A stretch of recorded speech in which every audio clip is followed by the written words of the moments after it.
ETF index mutual funds నేర్చుకుని stock మార్కెట్లో రాణించాలనుకుంటున్నారా? వెంటనే ఈ నెంబర్కి కాల్ చేయండి. నమస్కారం. శ్రావణ మాసంలో ఉన్నాం. ఈవేళ తొలి శ్రావణ శుక్రవారం. అయితే అమ్మవారైన లక్ష్మీదేవిని గురించి ఈ మాసమంతా మనం శ్రద్ధగా ఉండాలని చెప్పుకున్నాం కదా ముందే. అమ్మవారి జననం, లక్ష్మీదేవి పుట్టుకను గురించిన కథను చెప్పుకుందాం. లక్ష్మీదేవి భృగు మహర్షి యొక్క కుమార్తె. భృగువు బ్రహ్మమానస పుత్రుడు. ఆయనకి కలిగిన సంతానాల్లో లక్ష్మీదేవి ప్రథమ సంతానం, స్త్రీ సంతానం. అయితే అందుకని మనం అమ్మవారిని భార్గవి అనే నామధేయంతో కొలుస్తాం. అష్టోత్తరం సహస్రనామాల్లో భార్గవి పేరు కనపడుతుంది. భృగునందన ఆవిడ ఒక కల్పంలో జరిగిందనమాట ఇది. అంటే మన ప్రతి కల్పంలోనూ కొంచెం కొంచెం తేడాలు జరుగుతుంటే ఓ కల్పంలో ఈవిడ భృగు మహర్షికి కూతురుగా జన్మించింది. అప్పుడు ఆవిడని శ్రీ మహావిష్ణువుకి ఇచ్చి వివాహం చేశారట. తర్వాత కాలంలో, అంటే తర్వాత మన్వంతరంలో లక్ష్మీదేవి విష్ణువుతో ఉండగానే ఆమె సమృద్ధికి సూచన అని, ఆమె వల్లే ధనధాన్యాభివృద్ధి జరుగుతుందని తెలుసుకున్నారు ప్రజలు అప్పటికే. అయితే తర్వాత కాలంలో ఒకనాడు దూర్వాస మహాముని వైకుంఠానికి వచ్చాడు లక్ష్మీనారాయణలను సేవించడానికి.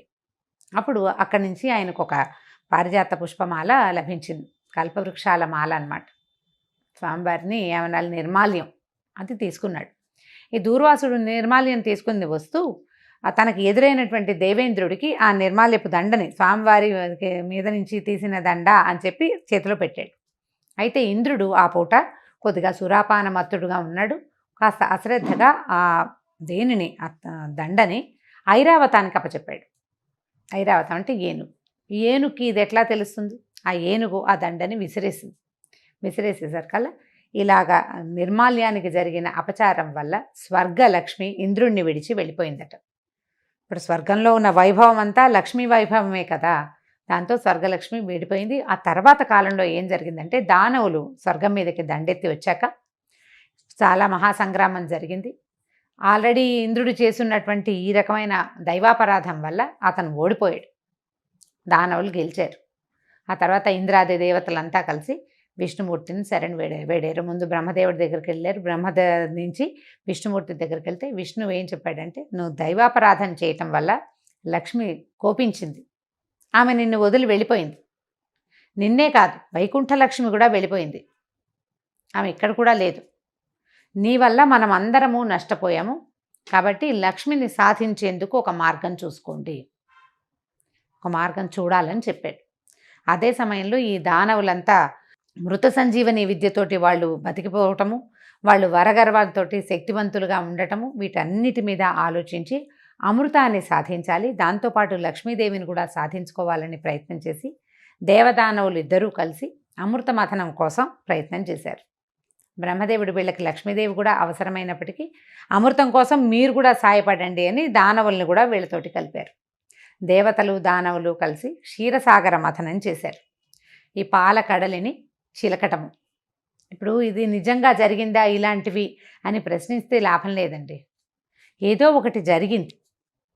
ఆ జరగటం వల్ల వచ్చినటువంటి ఉపయోగాలు ఏమిటో మనం తెలుసుకోవాలంతే. ఇవి పురాణ గాథలు, ఇవి నిజం అవునా కాదా అనే ప్రశ్నల కంటే కూడా దాని తర్వాత జరిగిన ఫలితం ఏమిటి అనేది, దానివల్ల మనం ఏం తెలుసుకుంటున్నాము. ఏదైనా మధిస్తేనే సరైన విషయం బయటకు వస్తుంది. పాలల్లో వెన్న దాగుంటుంది. పచ్చిపాలల్లో ఏది తీయంటే తీయగలము, చేత్తో రాదు. పోనీ పాలను తోడుపెట్టి పెరుగు చేసాం, పెరుగులోంచి కూడా తీయంటే తీస్తే రాదు, తరిస్తే వస్తుంది. దాన్ని బాగా చిలకాలి, మధించిన తరువాతే సరి అయిన విషయం బయటకు వస్తుంది. ఈ విషయం మనకి క్షీరసాగర మథనం కథ ద్వారానే మనకి పురాణాలు తెలియజేస్తాయండి. పురాణాల్లో తెలియజేసిన ప్రతి విషయానికి సూచన ఇంకొకటి ఉంటుంది. మనం కథ వినేసి వదిలిపెట్టకూడదు. ఏం సూచించారు? మనకు ఒక సమస్య వచ్చింది, అది తీరట్లేదు, ఎవరో వచ్చి మనకు సహాయం చెయ్యరు. మనం ఏం చేయాలి? సమస్య తీరటానికి ముందు దాని మూలానికి వెళ్ళాలి. దేనివల్ల ఈ సమస్య వచ్చిందో మొదట ఆలోచించాలి. అప్పుడు ఈ సమస్య తీరటం కోసం మనం ఏం చేయాలో కూడా ఆలోచించాలి, ఏం చెయ్యకూడదో కూడా ఆలోచించాలి. ఈ ఆలోచించిన తర్వాత దీన్ని ఇంప్లిమెంట్ చేయాలి. ఇంప్లిమెంటేషన్ కూడా మనం ఆలోచించాలి కదా. ఇదంతా ఎక్కడ జరిగింది? ఇది మథనం అంతా బ్రెయిన్లో, మేధో మథనం జరుగుతుంది. ప్రతి విషయం మీద కూడా మనం ఆలోచించే పని చేయాలి. ప్రతి దానికి మథనము అవసరము. ఏ శుభమైన కార్యక్రమం జరగాలన్నా, ఏ సరి అయిన పని జరగాలన్నా, అసలు ఒక అవుట్పుట్ అంటూ కావాలి అంటే దానికి మథనం ముఖ్యమైనది. నేను ఇక్కడి నుంచి లేచి అక్కడికి వెళ్ళి అది తీయాలి అంటే అదేదో క్యాజువల్ విషయంలో ఉంటుందండి. బ్రెయిన్ దానికి చాలా ఆలోచిస్తుంది. బోల్డంత క్రియ జరగాలి. నాకు ఊహ రావాలి. నాకు ఊహ అంటే నా కన్ను ఒక వస్తువుని చూడాలి. ఆ వస్తువు చూశానని కన్ను వెళ్ళి బ్రెయిన్కి చెప్పాలి. అది నీకు ఉపయోగపడుతుంది అని బ్రెయిన్ ఆలోచించుకోవాలి. అప్పుడు బ్రెయిన్ కళ్ళకి చేతులకి కూడా చెప్పి, దాంతోపాటు కాళ్ళకి చెప్పి, ఓ కాలు నువ్వు నడిచెళ్ళు, ఓ చెయ్యి నువ్వు దాన్ని పట్టుకో, ఓ కన్ను నువ్వు దాన్నే చూడు అని వీళ్ళ ముగ్గురికి చెప్పాలి. ఎంత కార్యక్రమం, చాలా పెద్దది. కానీ మనకు తెలియదు. అది చాలా క్యాజువల్గా అనుకుంటాం. చాలా అసలు ఏది సహజంగా అంటే అసంకల్పిత ప్రతీకార చర్యలాగా జరిగిపోయిందని భావిస్తాం మనం. కానీ జరగదు. చాలా కాదు. ఈ 4గిట్లో ఏది బ్రెయిను, కన్ను, చెయ్యి, కాలులో దేనికి ఏ 4గిట్లలో ఏదైనా ఒక సింక్రనైజేషన్ తప్పింది అనుకోండి, పని అవదే. ఇక్కడి నుంచి వెళ్ళి పక్కనున్న మంచినీళ్ళ బాటిల్ కూడా తీసుకోలేం మనం. ఈ 4 ఒకే లైన్లో పనిచేయాలి. ఈ ముందున్న బయటున్న బాహ్యేంద్రియాల కన్ను, చెయ్యి, కాలుని పనిచేయించాలంటే బ్రెయిన్లో ఒక మథనం జరగాలి. ఒక చిన్నది కవ్వం పెట్టి చిలకాలి. అది ఆ చిలుకుడు వల్లే పనులు అవుతాయి. అన్నం వండాలి. ఎంత ఉంది, బృహత్తర కార్యక్రమం కాదు. అది చాలా సింపుల్గా చేస్తాం మనం. ఆ బృహత్తర కార్యక్రమానికి మనం లోపల మేధోమథనం జరుగుతుంది. మథనం జరగటం వల్లే మంచి విషయాలు బయటకు వస్తాయి. కొన్ని ఏదైనా ఒక విషయం మంచిగా, చెడు కూడా వస్తుంది దాంతోపాటు. బాగా ఆలోచించి ప్లాన్ చేసి పక్కవాడిని మోసం చేస్తారు. ఆలోచించి ప్లాన్ చేస్తేనే ఏటీఎం కొల్లగొట్టగలుగుతారు. ఆలోచించాలి కదా. అలాంటి మథనమే ఇప్పుడు జరిగింది. క్షీరసాగర మథనం. ఈ క్షీరసాగరం ఏమిటి, తెల్లగా పాల నురుగ్గా ఉంటుంది. అసలు అలాంటిది ఎక్కడ ఉంటుందో, పాల సముద్రం అండి. విచిత్రంగా మనం చూస్తామా? చూడం. మనం చూడని ఒక ఇది మన బ్రెయినే. అది మన బ్రెయిన్ అంతే. అయితే ఈ క్షీరసాగరాన్ని మథనం చేయటానికి అది చాలా పెద్దది కాబట్టి మందర పర్వతాన్ని తెచ్చారు. ఈ మందర పర్వతం చాలా చుట్టుకొలత పెద్దది కాబట్టి మందర పర్వతం చుట్టూతా 3 చుట్లైనా తిరగడానికి వీలుగా ఉన్నటువంటి వాసుకి అనే ఒక మహాసర్పాన్ని తమ చేతిలోకి తీసుకున్నారు. ఈ సర్పాన్ని ఇద్దరు ఒకళ్లే పట్టుకుని చిలకలేరు కాబట్టి ఓవైపు దేవతలు, ఓవైపు దానవులు పట్టుకుని సముద్ర మథనం చేశారు. ఎన్ని రకాలో వస్తువులు వచ్చినాయి. దాంతో మహాభయంకరమైన హాలాహలం వచ్చింది. మనం ఆలోచించి చెడుని చేస్తూ ఉంటాము అప్పుడప్పుడు. ఆ చెడుని గనక తొలగదీస్తే, దాన్ని మింగేస్తే తర్వాత మంచి వస్తుంది. ఇది చేయకూడనిది అనే జ్ఞానం కలిగి ఉంటేనే తర్వాత జరుగుతుంది మంచి.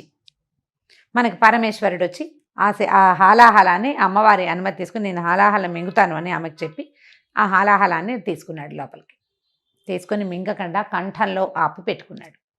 ఎలాంటి చెడు ఆలోచన అయినా దాన్ని దిగనివ్వకూడదు, కంఠంలోనే ఉంచుకోవాలని ఇలాంటి కథలు చెప్తాయి మనకి.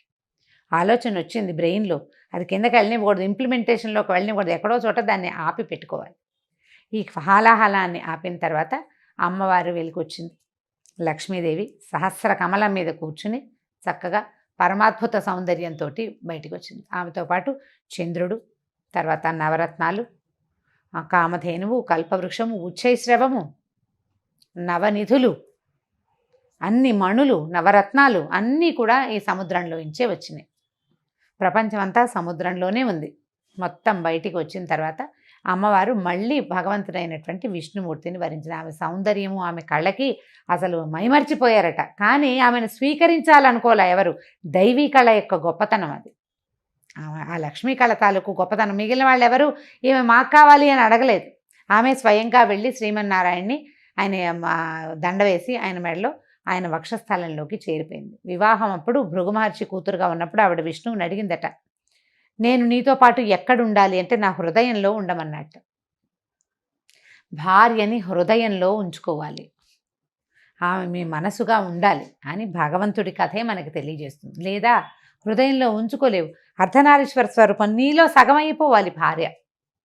లేదా నీ నాలుక యందు ఉండాలి, నీ మొత్తం ఆలోచన, నీ మాట అంతా నీ భార్యగా ఉండాలి. అలాంటి వాళ్ళు ప్రఖ్యాతులవుతారు. అలాంటి వాళ్ళు హాయిగా ఉంటారు. వాళ్ళ జీవితం సుఖంగా ఉంటుంది. అది చెప్పడానికే పురాణాల్లో ఇలాంటి విషయాలు చెప్తారండి మనకి.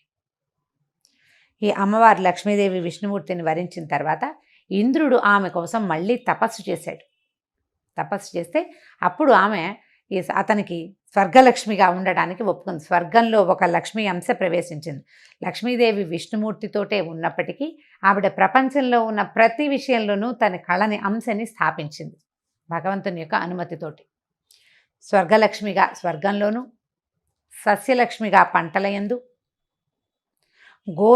లక్ష్మీ స్వరూపంగా గోవు యందు, ధనముల యందు, ధాన్యముల యందు ప్రతి చోట కూడా తన తాలూకు లక్ష్మీ అంశని అన్ని చోట్ల ప్రవేశపెట్టింది. అమ్మాయి కాస్త చక్కగా బాగుంటే అమ్మాయి లక్ష్మీ కళగా ఉందంట. లక్ష్మీ స్వరూపంగా కనిపిస్తుంది. లక్ష్మీ సాన్నిధ్యం కనపడుతుంది. బాగా ఒక 10 బస్తాల బియ్యము అవి కనపడితే అక్కడ ధాన్యలక్ష్మి సాన్నిధ్యం, సస్యలక్ష్మి సాన్నిధ్యం కనిపిస్తుంది. ఎక్కడ నిండుదనం ఉందో, ఎక్కడ సమృద్ధి ఉందో అక్కడ లక్ష్మి ఉన్నట్టు. మన దగ్గర నిండుతనం లేదు, సమృద్ధి లేదు. సమృద్ధిని సాధించేందుకు ప్రయత్నం చేయాలి. లక్ష్మి సాధన వల్లే సమకూడుతుంది. మళ్ళీ ఇందులో ఇంకోటి ఉందండి, ఉద్యోగినం పురుష సింహం ఉపైతి లక్ష్మి అన్నారు. సంస్కృతంలో ఒక శ్లోకం ఉంది. ఎవడైతే ప్రయత్నశీలుడుగా ఉంటాడో వాడికి లక్ష్మి దొరుకుతుంది. స్త్రీ పురుష భేదం లేదండి. పని చేస్తే లక్ష్మి సాధిస్తాం మనం. ఏదైనా సరే అన్ని రకాల లక్ష్ములని, విద్యాలక్ష్మిని, జ్ఞానలక్ష్మిని, ధైర్యలక్ష్మి, సాహసలక్ష్మిని కూడాను ప్రయత్నమే చేయాలి. ఆ ప్రయత్నాన్ని శ్రద్ధగా చేయాలి. ఈ క్షీరసాగర మథనం కథ విన్న వాళ్ళకి చాలా మంచిదని చెప్తారండి. శుక్రవారం నాడు చక్కగా లక్ష్మీ పూజ చేసుకుని ఈ కథని సావకాశంగా వినండి. దీంట్లో చాలా డీటెయిల్స్ ఉన్నాయి. ఇంకా చాలా డీటెయిల్స్ నేను వదిలిపెట్టాను. మనకి పెద్దగా సమయం లేదు, తెలిసిన కథే కదా అని బ్రీఫ్గా చెప్పాను. కానీ దీని మీద చక్కగా పిల్లలకి చెప్పండి. మీరు ఒకసారి తలుచుకోండి. మంచి పుస్తకం ఏదైనా ఉంటే ఆ పుస్తకం తీసుకుని చదువుకోండి. మనం ఇది శ్రద్ధగా ఉండవలసిన నెల అనేది జ్ఞాపకం పెట్టుకోండి. లక్ష్మీ పూజ చేసుకుని ఎవరైనా ఒక ముత్తైదుకి ఒక తాంబూలం కనుక ఇస్తే చాలా మంచిది, శుభం జరుగుతుంది. నమస్కారం.